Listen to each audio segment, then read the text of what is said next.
Samantala, makausap din po natin sa linya telepono si Attorney Mary Ann Salada, tagapagsalita po ng LTFRB. Attorney Salada, magandang hapon po.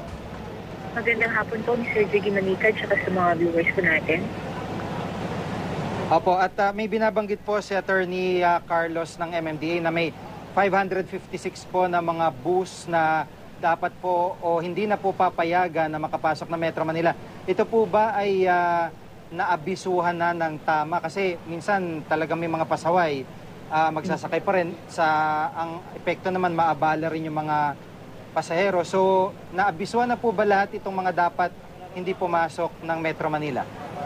Oo, nung napagkasunduan po yan, may mga pagkakaalam ko po ay may mga representative po, yung mga organisasyon ng mga bus.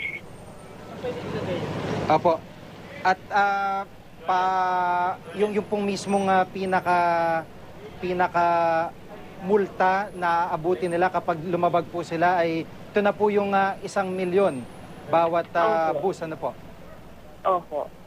Tama po kayo dyan. Opo. So, ma'am, ano po ang dapat tandaan din ng mga sasakay? Kasi baka nga po minsan may mga magpalusot pa ng mga driver o konduktor. Ano po yung dapat ho ba nilang itanong muna bago sila sumakay? Ano po ang dapat nila malaman?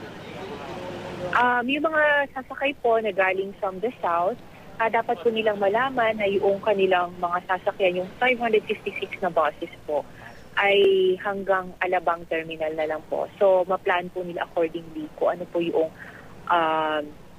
mga gusto nilang dalhin or kung meron po silang mga plano kung paano po yung, kasi magdadalawang sakay po yung mga to. Opo. Maraming salamat po sa pagkakataon sa Attorney Mary Ann Salada, tagapagsalita po ng LTFRB.